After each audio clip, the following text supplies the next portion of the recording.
I just want to go through the comments because I see my little preview window down at the bottom here. Lance Kane, it's Kassian time. Calvin Pickard, Cass. Kassian, all caps. Cass, all caps. Everyone's fired up for this one, so let's bring him in. Former Edmonton Oiler, Zack Kassian joins us on the show. Zack, how's it going, man? Good, guys. Thanks for having me. I appreciate it.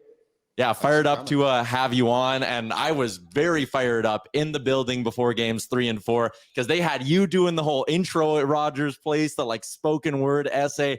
That was unbelievable. How much fun did you have being back in Edmonton for some playoff hockey?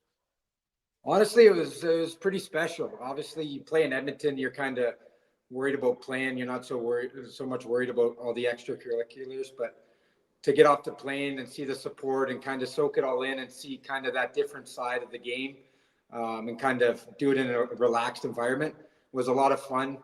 Something I'll always remember. It was pretty cool. And again, like the Oilers fans, man, can you swear on the show? I don't even know if you can swear on the show, but they're crazy. Yes, whatever you want. We don't care. Yeah, they're fucking nuts, and it's fun to be a part of. And honestly, I wasn't lying. The players feed off that for sure. Yeah, and there were a lot of moments in your playoff career as an Oiler that stand out when we think about that. There was even a moment last night. Matthias Janmark got a shorthanded breakaway, and he came in and tried to go forehand backhand. I turned to Jay, and I was like, I was getting Zack Kassian 2017 second round San Jose flashbacks. When you think about playoff hockey in Edmonton, what's kind of your peak moment? What's the number one thing that stands out to you? I got to think if you're thinking personally, I think you got to go back to the San Jose series where there was a couple big body checks and I got that big goal. But from a team standpoint, I think just making the playoffs. It was a long drought, and to be able to finally break it and come out for warm up, I think from a team standpoint, I remember walking out of the tunnel. We were playing San Jose game 1 at home, and we came out for warm up, and the place was packed.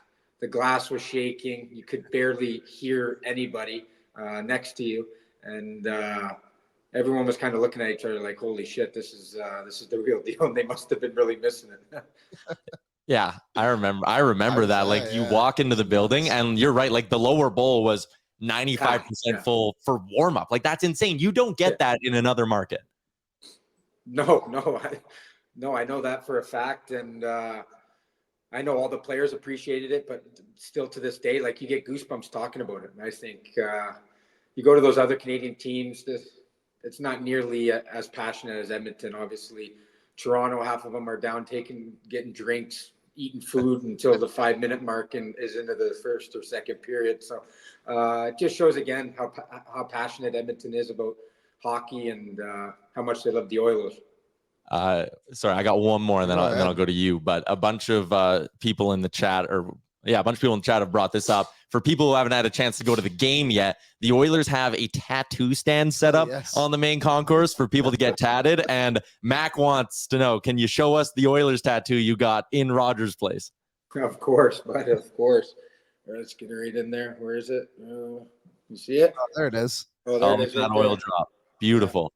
That is beautiful. Oil man for life. I love it. Yeah, I feel bad actually. I forget the guy's name, but he pounded it out. We had a bunch of media and stuff to do, and we stopped by their booth to say hi. And at the end of it, he's like, "You want one of the 3 tattoo options?" And I looked at Heather, who works for the Oilers, and I said, "Do we have enough time here?" And he said, "Well, it'll only take 5 minutes." And I looked at Heather, and she said, "Yeah, we have 5 minutes." So I was like, "Perfect, let's go, let's bang it out." And he did a good job. He was good. He was awesome. Yeah, it's great. Do you still watch the team a lot now, heading into the playoffs and everything? Yeah, throughout the year, not so much, obviously, but in the playoffs, yeah. Especially the first round, yes. The second round, I think every series and every round they go, it gets more magnified. But it's tough being on the East Coast. Like last night, I watched the game. It was 12:31, and then I have 3 kids waking me up at 6 o'clock in the morning. So it's a little bit different being on the East Coast. But I try to watch as many games as I can because, like I said, the games are pretty magnified. And this series against Vancouver is really exciting hockey. Yeah, it's been a really interesting kind of run here through the first 4 games. Obviously, a lot of back and forth, a lot of big storylines for the Oilers as well. What did you make of them going with Calvin Pickard in Game 4? And also, like we were talking, the team seemed to play a little bit different in front of Pickard. Is there some truth to that? Like when you're a team and you got a guy like Pickard making his first ever playoff start as a 32-year-old, does that bring the group together a bit? I think ultimately you lose a game, you don't want to lose that fourth one at home, right? You want to get back on the horse and you want to get going. I think you saw that right from the drop of the puck. Edmonton was on their toes and they were flying early, kind of much like what Vancouver did in Game 3 against them in the first period. So I don't really think it matters who's in net. I think both goalies, they're NHL goalies, are both great goalies. I don't think players like, we got to defend more because he's better than so-and-so. It's not like that. It was a little different when you had Mike Smith in the net because you knew he was a third defenseman back there. But between those two, Skinner and Picks, they're both great goaltenders, and I'm sure they both support each other. And ultimately, this time of year, guys just want to win. So I'm sure Skinner was upset with not playing, but that quickly has to turn to being very supportive for his buddy. We had a question from our Instagram from Tommy, and he wanted us to ask you about the interaction you had with the fan when you were celebrating in 2017, just screaming through the glass at each other. Can you kind of run us through what happened there? Yeah, well, I got a breakaway, I remember, and I scored. I got lucky because I didn't really have anything to shoot at, and somehow it squeaked 5-hole. And I was going pretty fast. I had nowhere to go except straight into the boards. I didn't even have time to turn. And I just remember he stood up. He had his beer in his hand, and he's celebrating. And I kind of blacked out, and I was just screaming. He was screaming. We were looking at each other right dead in the eyes. But it was a pretty cool experience. I didn't really think anything of it. And then I did a signing at Harley-Davidson in Edmonton, and I got to meet the guy, which was pretty cool. He brought the picture, and he was a great guy. But it was a cool experience. But during the moment, I didn't really think anything of it. But it's gotten a lot of attention. I bet he has that. Yeah, that is an amazing picture. It really is a great photo. All-timer. Circling back to this year's iteration of the Oilers, and maybe a question that you'll be able to pull from your time with the team. Leon Draisaitl, man, he takes it to a totally different level in the playoffs. We make a ton of content about playoff Draisaitl. The numbers shoot up. Incredible. He looks more physically engaged in the playoffs. He feels like a different player to some extent. From your experience, what is it about the playoffs that just brings out the best in this guy? And do you maybe notice it when you're playing next to him, like, oh shit, Leon's in a mode today? Well, yeah, you guys, you're not wrong with what you're saying. He's a horse out there. I think through an 82-game season with the travel, he's a big guy. Thing with Leon is he's so good, he really doesn't have to skate some nights. He's such a good passer. He can just throw the tripod on and throw sauce on his backhand or forehand and find guys and get away with 2-3-point nights. And in the playoffs, it's a different animal. I think Leon can take over games. Everyone's seeing it. Things that people don't realize is he's a big guy, and he's when he's physical, he's almost unstoppable. He sticks his big ass out, protects the puck. He can pass the puck. He can run you over. Can score goals. He loves shooting from that rock star zone area on the goal line there. So it's pretty impressive to see how much better he's gotten even since I left. He's a determined guy. He's still a great teammate. That's the best part of it. He's obviously his play speaks for himself, but we still stay in touch, and he's still a down to earth guy for how good he is. He's going to be a major factor, especially if Edmonton can make it through Vancouver. He's going to be a major factor in this series.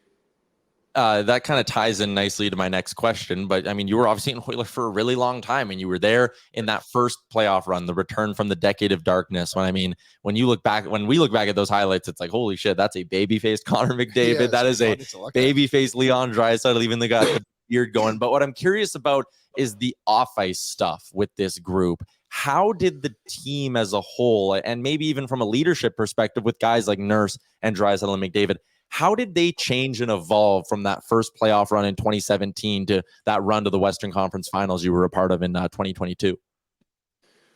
Well, I think you just have to, you can talk about it, people can tell you, but there's nothing but experience. It's just like life, right? You got to experience things to really know what it feels like. And obviously you have Connor coming in at such a young age. He gets fed the captaincy role, and you have guys almost 10 years older than him on the team. And obviously Connor's play speaks for itself on the ice, but sometimes it's a little intimidating going up to a guy that has 3 kids and you're still bunking in with another 18-year-old on the team. You know what I mean? It's almost intimidating. Sometimes I'm not saying he was intimidated, but I think it goes with all those guys, Nuge, Nursey.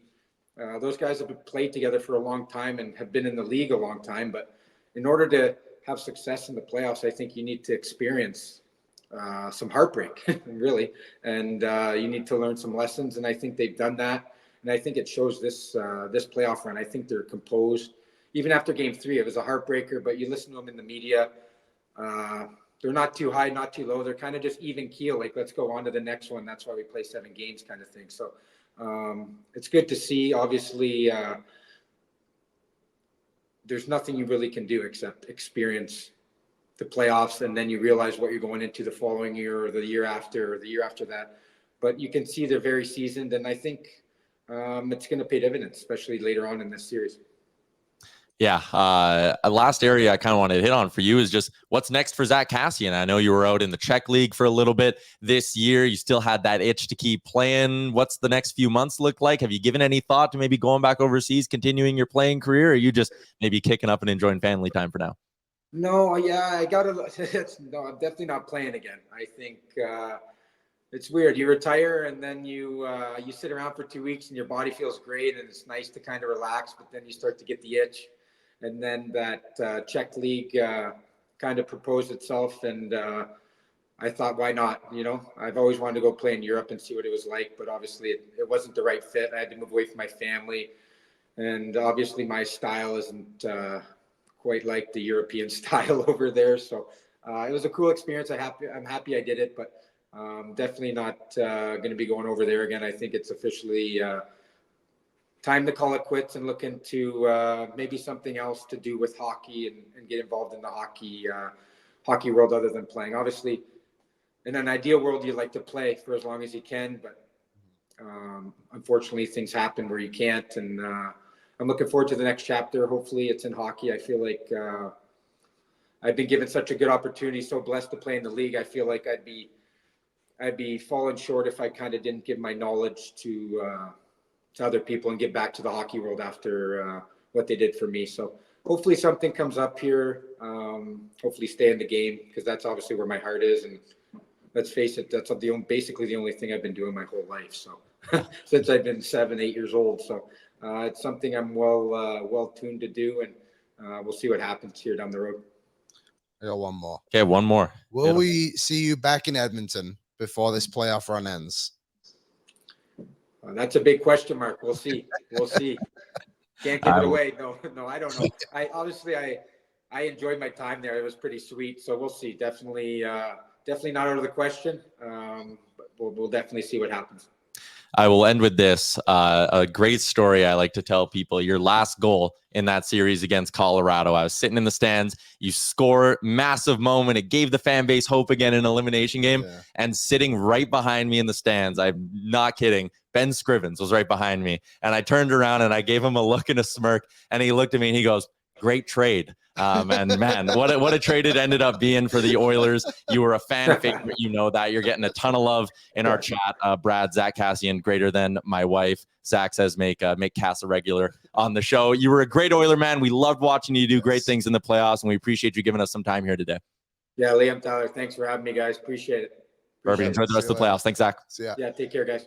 There you go. Zack Kassian on the Star Mechanical guest line. A lot of people in the chat, too, talking about how much they love the fact that he came here and, you know, again, like turned the way the people are saying it, turned his life around, turned his career around. It really was like a great story that happened. Well, what's up, Nation citizens? If you like that video, then you need to be subscribed to the Oilers Nation YouTube. Podcasts, live shows, exclusive interviews, and analysis.